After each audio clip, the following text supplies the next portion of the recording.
Thank you, everybody, for coming to the Aaron Torres Podcast YouTube page. If you could do me a quick favor, see that little subscribe button at the bottom of your screen? Go ahead, click that subscribe button. Really does help our channel grow, our audience grow, and I really do appreciate it more than you know. So click that subscribe button. Appreciate your support. Now, here's the video that you came here for. Listen, college hoops recruiting. Listen, it's the end of the summer, right? So it's the end of the summer. This was the last weekend that college coaches can be on the road recruiting. And so there were two big events, Peach Jam, which is, of course, the Nike championship, and Adidas, which is the Adidas, side of things. And what I want to do is just spend 8, 10, 12 minutes talking about the big players, who was where, what coaches were where, what do you see, what do you not see, all that good stuff. It is worth noting, by the way, I was at the Adidas event. Matt Painter was there. Mark Pope was there when I was there. A couple of assistants of note. So we'll discuss everything you need to know. From the Nike EYBL perspective, okay, and I'm so frazzled right now because for people watching live, we had some technical issues, so I apologize about that. All right, so let's get into it. So what do you need to know from out of Peach Jam? Okay, so Peach Jam, the Nike championship, all the best players were there. I think what's interesting to note out of Peach Jam is the fact that basically a lot of the best players actually got eliminated before the weekend. So Tyron Stokes, Jason Crow Jr. was injured. Jordan Smith didn't make it very far. The one player who did make it far, the one player who we absolutely positively need to talk about, can we put some respect on J.J. Andrews' name, okay? So J.J. Andrews, for people who do not know, he is a player. So coming into the weekend, there really weren't that many high-profile players that were committed coming into the weekend. Now, Jason Crow Jr. committed to Missouri. But J.J. Andrews is a player that in May was kind of this 4-star-ish type kid. I saw when he committed to Arkansas, he was ranked the 42nd ranked player according to 24/7 Sports. Well, I bring it up because coming out of this summer, I think he is the breakout star nationally. And we got to put some respect on his name because this is a top 5 prospect. This is one of the best players, top 5-star prospect. I believe at minimum one of the top 10 players in America. Okay. So first of all, it was interesting when he committed. I actually remember when he committed. It was the middle of May. There's still a lot of portal stuff going on. We were kind of trying to put a bow on portal season. This kid commits. We talked about it a little bit, but we really kind of glossed over it. And right away, Arkansas fans were like, Torres, when are you going to show J.J. Andrews some respect? Put some respect on his name. He's playing really well, all that good stuff.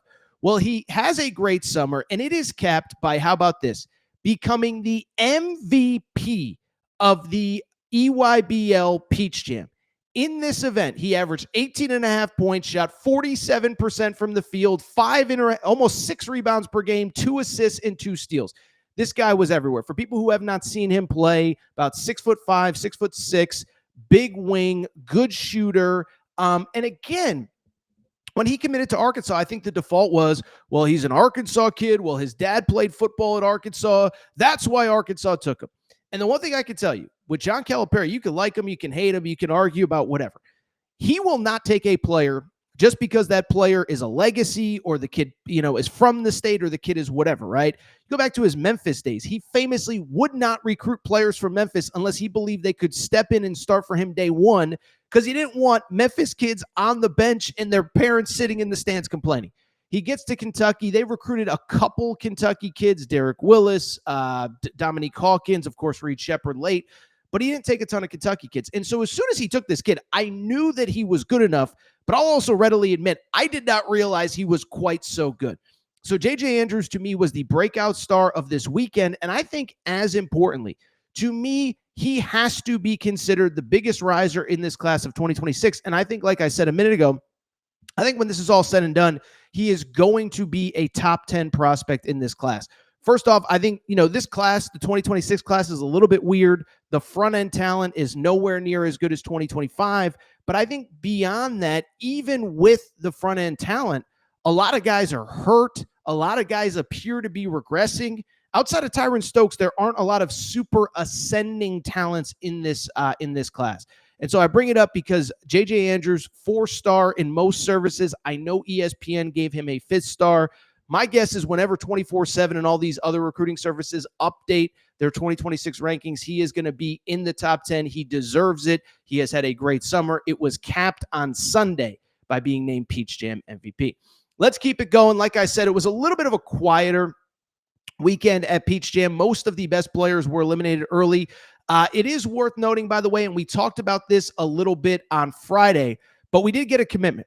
Jason Crow Jr., 5-star guard out of Inglewood, California, does in fact commit to Missouri. Now, we did a reaction to this on Friday, but for people who missed it, we'll just go over it really quick. Listen, good get from Missouri. First of all, the kid, it was his birthday when he committed, so want to wish him happy birthday. And we've talked a lot about this recruitment, right? This was a kid that was seemingly down to Kentucky and the hometown USC, and he ends up seemingly out of nowhere basically choosing Missouri. Now, there's reports about, is Missouri going to hire his dad? Is this, is that, is whatever. I think the reality is that I think that this NIL era, I just think we have to accept that, one, when you are a hypothetical one-and-done type talent like Jason Crow is, you got to put yourself in the best position to succeed. And Kentucky very likely will have a senior point guard in Jalen Lowe. He goes to Missouri. He will have the ball in his hands.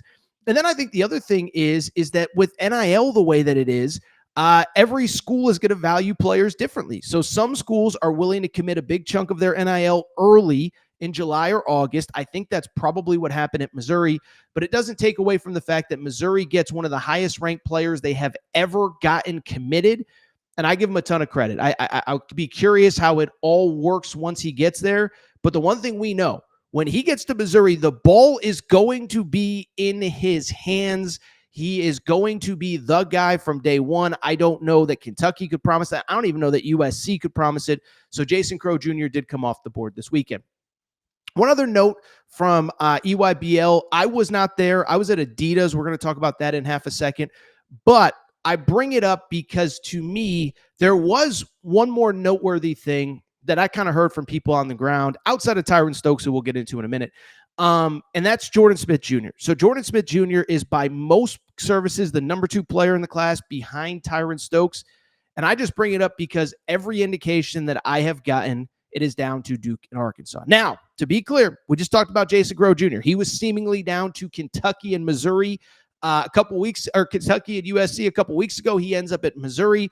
So things can change quick. But first of all, combo guard, played for this Team USA team that, of course, just won gold with all the kids that are going into college. Mikael Brown Jr., AJ DeBonsa, Koa Pete, etc. I really respect Jordan Smith. We talked about it a little bit with Tyron Stokes. Jordan Smith in that event basically was willing to play a role. He was the 5th starter. He didn't score a lot. He became kind of an elite defender. But I also give him credit because when he stepped back into AAU against like-minded and like-aged competition, immediately had success and immediately was an impact player. So that was really the only other story from Peach Jam. I feel like coaches kind of bounced around a little bit more this weekend than last. But Jordan Smith Jr., to me, it feels like Arkansas and Duke. Haven't seen anything much about visits, and so I only bring it up because I'll be curious to see if anything tangible comes out of Peach Jam. For people who don't follow recruiting kind of on a day-to-day basis, I think what stands out to me is that basically this is the time of year, now that the AAU season is done, you start hearing visits, you start getting list cuts. A lot of these guys have already cut their lists, but for those who haven't, I think we're going to start to get a lot of that in the coming weeks. Let's switch gears to Adidas, okay? So I was actually at Adidas. So Nike had their event, Peach Jam in Augusta, North Augusta. Adidas had its own event in Los Angeles, okay? And so I actually did swing by on Friday. Now, I'm not a recruiting expert, but, what I would say is it's a great event. Adidas actually has a lot of really good players this year. Now, what was interesting about it was Nike Peach Jam, that's their summer championship. You play to get to this weekend to try to win the championship. Adidas is a little bit different. Adidas actually had their championship last weekend. So a lot of players in LA actually did not play this weekend. Caleb Holt, 5-star, didn't play. The 2 Compton Magic kids, Cameron Williams, 5-star, just picked up Duke and Kentucky offers in the last week. Yeah, that's pretty good. Did not play. I'm trying to think of who else. So that was Bruce Branch and Cameron Williams, by the way.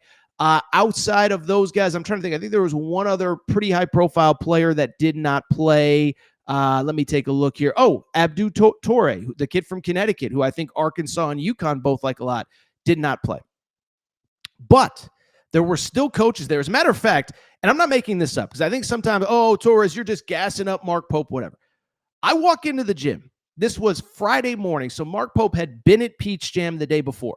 First person I see, and I put it out on Twitter. If you're not following me, follow me at Aaron_Torres. First person I see, there's Mark Pope, first court. So Mark Pope, like a few coaches, I think Matt Painter was another one.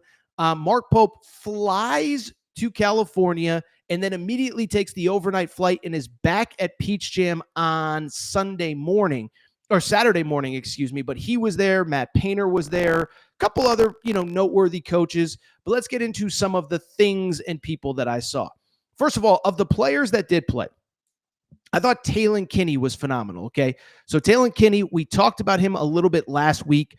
5-star guard, originally from Kentucky, plays for Overtime Elite, and he was awesome. So he played in a game against the Compton Magic in a game that I was at. And first of all, it's worth noting who was there. So Mark Pope, that was a game that he was at. Matt Painter, that was a game that he was at. Chuck Martin, one of the lead Arkansas assistants, he was there. David Miller, one of the lead assistants for Sean Miller, no relation that I'm aware of, at Texas. Texas was very much front and center. So this is a kid, 5-star guard, originally from Kentucky. He's already taken visits to Louisville, Purdue, and Kentucky. Well, I'll just say this. Kid was really, really, really good. First of all, this is why I love getting to as many events as I can. He's bigger than I realized. He's listed at 6'3". I think he's closer to 6'5". He's strong. He gets the rim. He finishes. And what stood out, he just had a great game the day that I was there. 24 points, 8 rebounds, 4 assists in that game.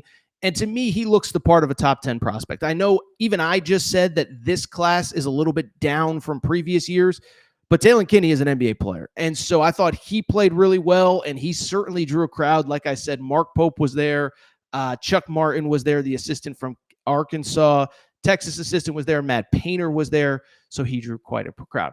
The other big name that really stood out to me, this is an interesting name, Don Rippy Jr. Okay, so he is one of the fastest rising players in the class of 2026, a guard out of the New York area. Thank you, Matt, for that picture. Really, just it was fun. Another guy that it was good to see him in person, and I'll tell you why. He has blown up this summer. So he was a kid that I think was, I don't want to say off the radar, but we're going to show you his visit list in half a second. It's bananas where he is going to head this fall, okay? But why I want to talk about him, he to me was one of the more impressive players that I saw. He's a little bit on the smaller side, 6'1", but he was attacking the rim. He was getting others involved. He was running the point. 3-point shot was there. I just thought he was maybe the most complete guard that I have seen. 5-star composite, number 2 point guard in the class. But again, you look at some of these rankings, he's kind of a little bit low, and he strikes me as the kind of guy that I think will move up rankings once we re-rank players coming out of this.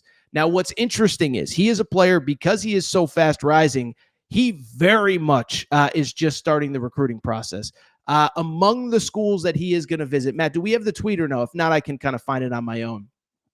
Because he has 8 different visits lined up as of now. Let me see if I can find it off the top of my head.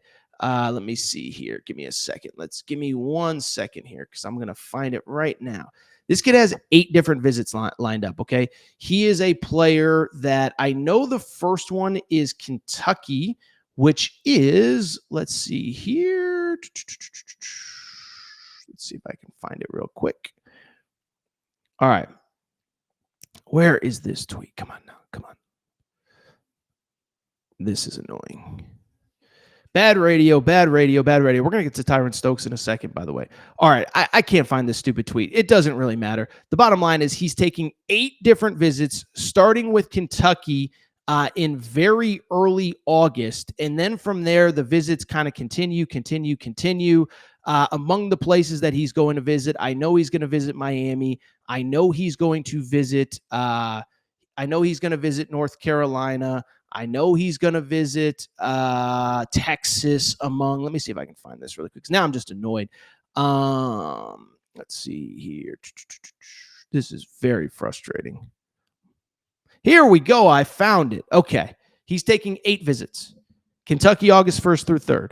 Miami, August 27th to 29th. North Carolina, August 31st through the September 2nd. Alabama, September 12th to 14th. Texas, September 19th to 21st. Syracuse, September 26th to 28th. Indiana, October 17th and 18th. Tennessee, October 25th and 26th. So I just bring it up because, he is very highly coveted, but it feels like he very much has not totally figured out his visit situation. I would suspect that he is going to take his time with a commitment. The thing I did say, like when Jason Crow committed, sometimes you take a visit or two and you kind of know where you want to be. So it would sort of surprise me if he ends up with all 8 visits. But what I could say is off the top of my head, I know Mark Pope was there when I watched him on Friday. Jay Lucas, the Miami head coach, and his lead assistant, C.Y. Young, were there as well, Charlton Young. So I think Miami feels like they're in pretty good shape. Remember, Jay Lucas comes from Duke. I feel like Kentucky feels like they're in pretty good shape. But he is a very coveted player who I think is going to be one of the most coveted players in this class. And I don't think his recruitment is anywhere near done, but I was very impressed by him.